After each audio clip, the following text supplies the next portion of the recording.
৩৬ জুলাই কিংবা ৫ই আগস্ট ২০২৪ বাংলাদেশের ইতিহাসের আরেকটি রেড লেটার ডে। দীর্ঘদিনের শাসন, শোষণ আর নিপীড়নের পর বাংলাদেশ নামের রাষ্ট্রটি এদিন আওয়ামী ফ্যাসিজম আর ভারতীয় আধিপত্যবাদের করার গ্রাস থেকে মুক্তি পায়।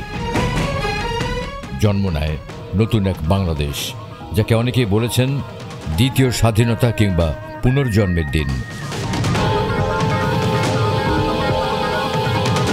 আন্দোলনের এই দিনভিত্তিক ঘটনা প্রবাহ নিয়েই ৩৬ জুলাই।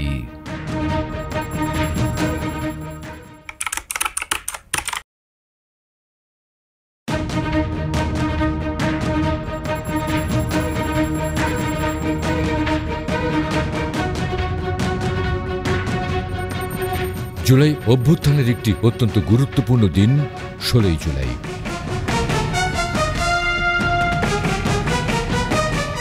ছাত্রলীগ, যুবলীগ আর পুলিশের হিংস্রতায় আবু সাইদ সহ ৬ জন শহীদ হন এই দিনে, যা মূলত আওয়ামী ফ্যাসিবাদের পেনের সূচনা করে। আগের দিন ছাত্রলীগের নির্মম হামলার কারণে আন্দোলন দেশব্যাপী তীব্রভাবে ছড়িয়ে পড়ে। রাজধানীর চানখারপুল, সায়েন্স ল্যাব, শাহবাগ, মহাখালী ও মতিঝিলের পাশাপাশি অন্তত ৫ জেলায় মহাসড়ক অবরোধ করেন শিক্ষার্থীরা।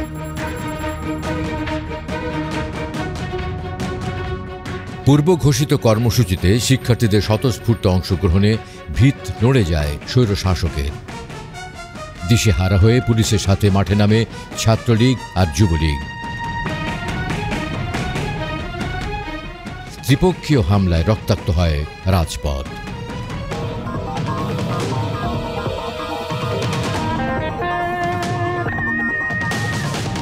এই ৩ পক্ষ মিলে রাজধানীর পাশাপাশি চট্টগ্রাম, সিলেট, বগুড়া, ব্রাহ্মণবাড়িয়া, বান্দরবান, রাঙামাটি, দিনাজপুর, ঝিনাইদহ, বরিশাল, কিশোরগঞ্জ, গাজীপুর সহ অন্তত ১৫টি জেলায় শিক্ষার্থীদের উপর হামলা চালায়, যার নেতৃত্ব দেয় ছাত্রলীগ।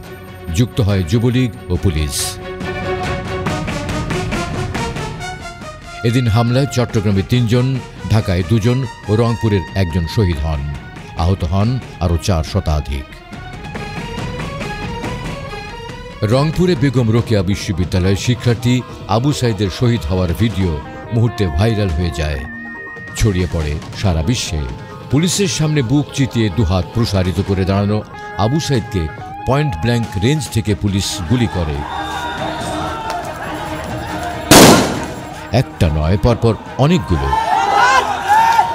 এক পর্যায়ে তিনি মাটিতে লুটিয়ে পড়েন।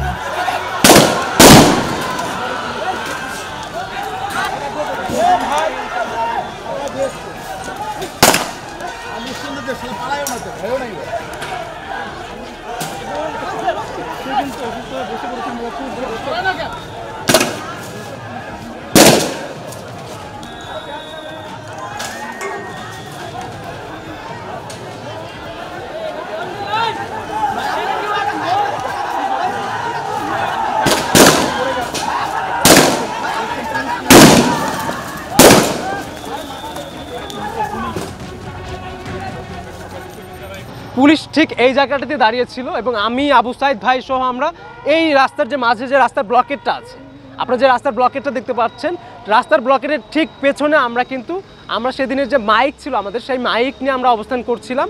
আবু সাইদ ভাইয়ের উপরে গুলি চলার একটু আগেই এখানে আমাদের রংপুর পলিটেকনিক ইনস্টিটিউটের একজন শিক্ষার্থীর উপরে আসলে গুলি চলে এবং সেই শিক্ষার্থী খুবই বাজেভাবে আহত হন। এবং আবু সাইদ ভাইয়ের উপর লাঠিচার্জ হওয়ার পরে, আমাদের শিক্ষার্থীরা গুলিবিদ্ধ হওয়ার পরে আবু সাইদ ভাই সেখানে এসে বলে যে আমাদের এইভাবে আসলে আহত না করে আমাদের উপর আসলে এইভাবে অতর্কিতভাবে গুলি না চালিয়ে আমাদের একদম মেরেই ফেলেন। এরকম একটি আক্ষেপ থেকে তিনি আসলে এখানে সামনে চলে আসেন যে আমাদের ছোট ভাইকে না করে আমরা যেহেতু আছি আমাদের আগে হত্যা করেন, তারপরে আমাদের ছোট ভাই আরও যারা আছে তাদেরকে আপনারা হত্যা করেন। তিনি যখন এইভাবে এসে দাঁড়িয়ে যান, এখানকার পুলিশ কিন্তু একদম ক্লোজ ডিস্টেন্স থেকে, একদম এই ১৭ থেকে ১৮ মিটারও হবে না, বা ২০ ফুট বা ৩০ ফুটের একটি ডিস্টেন্স থেকে আবু সাইদ ভাইয়ের উপর কিন্তু তারা গুলি চালায়। তার এক পর্যায়ে গিয়ে কিন্তু পেছনে চলে যাওয়ার পরে কিন্তু সেখানে কিন্তু একদম মাটিতে লুটিয়ে পড়েন।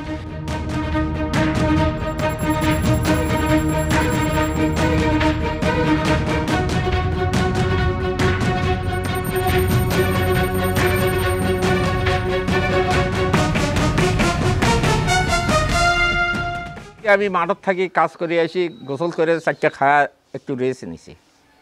হ্যাঁ সময় আমার এক ছেলে আসি কষে যে আব্বা করে বেলে কে বেলে রমজানের বেলে কি আয়ের আবু সাইদের বেলে কি বিয়ে হয়েছে, কেউ কাছে গুলি দেখছে। এলে করার পরে সাইদা শুনে গেল যে আবু সাইদ মারাই গেছে। তো তখন ক্যাঙ্কা মনে হলো যে আসমানটা ভাঙ্গি যেন আমার মাথাত পড়ে গেল। রাতের 12টা পর্যন্ত লাশের সন্ধানের খোঁজ পায় না। খোঁজাখুঁজি করে সেটা লাশ খোঁজ পালি মর্গে যায়, সেই লাশ দেয় না, দেখতেও দেয় না। কেনা ঝাড়ি মারছে যে আমার ভাই মারা গেছে, তাকে দেখাও ছোটবেলায় লাশটা। তো কোথায় যা দেখে, এ দেখে কি লাশ দিবে নাই, কবর টবর হয়েছে বলে শোক পুরুষ। এই তারপরে এলে বন সন নাকি 18টা পুলিশের গাড়ি রাস্তাতে আসতে আসতে ঠেক দিয়ে থুয়ে সেই গাড়ি এসে পৌঁছিল, লাশ এসে পৌঁছিল রাতের 3টার সময়। 18টা পুলিশের গাড়ি সাঁতায় 3টার সময় আলে এদিক তো ভাঙ্গিয়ে এলো শোক, আসি বেলা রাততে কবর দেওয়া হোক। তখন নিগেন ওই কামেল মাদ্রাসার মাঠত নিজা ওরে আমার এক নাতনি সোল হাফিজ সোল মানুষ, তাই মুনাজাত করবে ফেললি একটা হই তুলি, সেটা আউলি গেল। পরে ফিরে একজন হাফিজ চ্যাংড়ায় জানাজা করলি, তাতে কী করেছিল স্বৈরাচার করেছিল কী করেছিল, এটার জন্য তার পাশে পুলিশ ধাওয়া।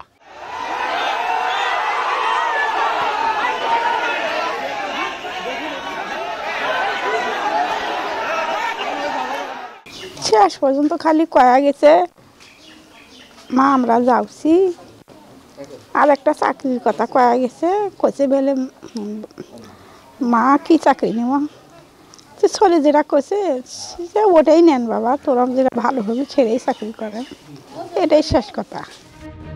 এদিন চট্টগ্রামের মুরাদপুরে বেলা 3:30টার দিকে শিক্ষার্থীদের উপর ছাত্রলীগ যুবলীগ নেতাকর্মীরা দফায় দফায় হামলা করে।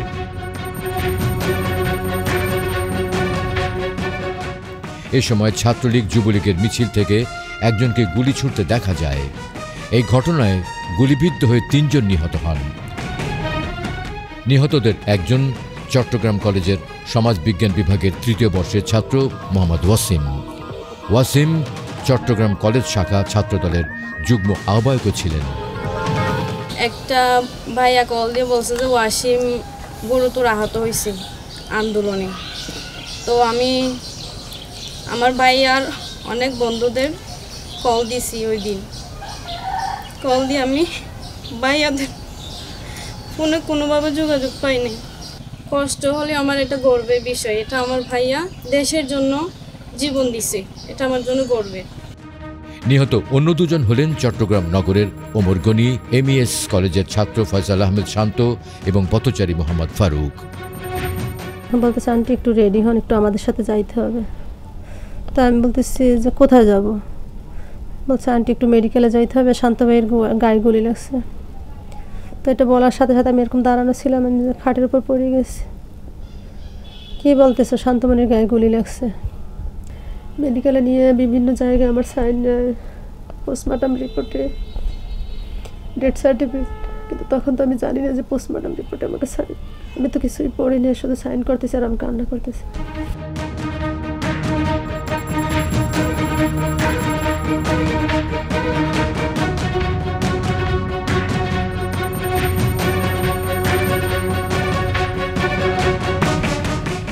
ফোন করে বলছে যে ফারুক গুলি খেয়ে ফেলছে।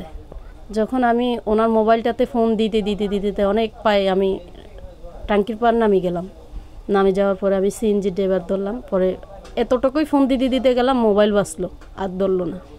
সাংবাদিক এসে জিজ্ঞাসা করতেছে, বিভিন্ন ধরনের লোকের আসি জিজ্ঞাসা করতেছে এই লোক কার, আপনারা কাছ থেকে আনছেন বা কে আসে, বিষয়গুলো বলতেছে। তো ওনারা বলতেছে উনি তো গুলি খেয়ে পথে পড়েছিল, আমাদেরকে খালি বলতেছে ভাই আমাকে বাঁচান, আমি গুলি খেয়ে ফেলছি, আমাকে মেডিকেল নিয়ে বাঁচান।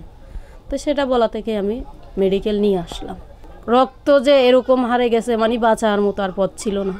একটা গুলি যদি 3 ইঞ্চি সামনেরটা ঢুকে পিছেরটা 1.5 ইঞ্চি ঢুকছে, তাহলে মানুষটা অবশ্যই বাঁচার কথা। কইলাম রক্ত খনন হওয়ার পরে বাঁচতে পারেনি। বিকেলে রাজধানী চানখারপুল এলাকায় আন্দোলনকারী শিক্ষার্থীদের উপর ছাত্রলীগ যুবলীগ হামলা চালালে ঢাকা বিশ্ববিদ্যালয়ের 4 শিক্ষার্থী গুলিবিদ্ধ হয়েছেন। আবু সাইদ সহ 6 জনের হত্যা এবং প্রায় 400-র মতো আহতের ঘটনার পর ঢাকা বিশ্ববিদ্যালয়ের বিক্ষুব্ধ ছাত্রীরা 16 জুলাই রাতে সম্মিলিতভাবে হল থেকে ছাত্রলীগের সদস্যদের বের করে দেন।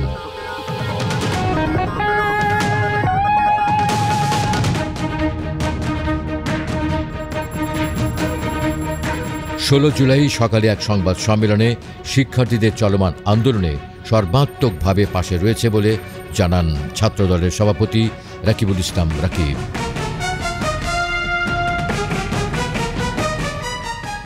অকুতভয় শিক্ষার্থীদের বিক্ষোভে ভয় পেয়ে যায় ফ্যাসিস্ট আওয়ামী লীগ সরকার।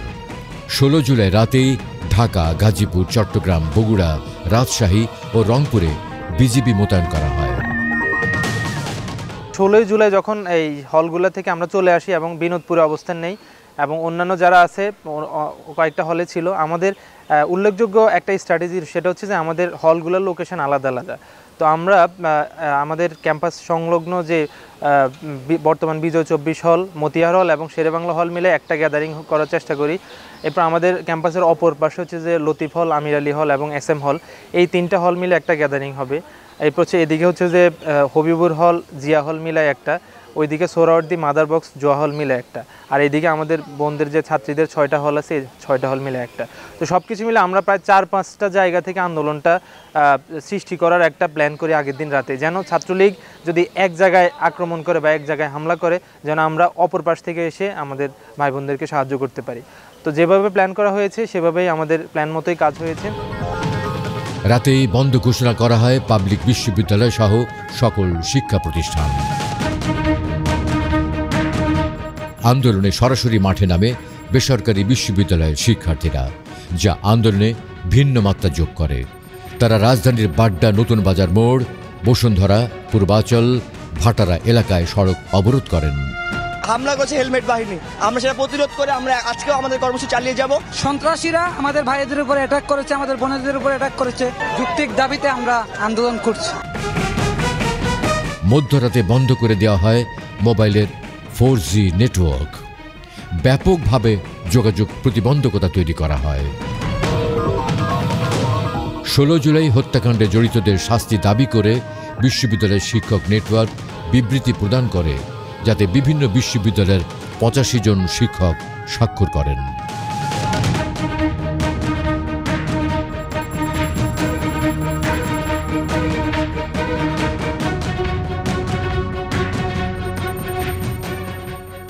বিবৃতিতে যারা হামলা করেছে, গুলি করেছে, হত্যাকাণ্ড ঘটিয়েছে তাদের শনাক্ত করে শাস্তির আওতায় নিয়ে আসার দাবি জানানো হয়।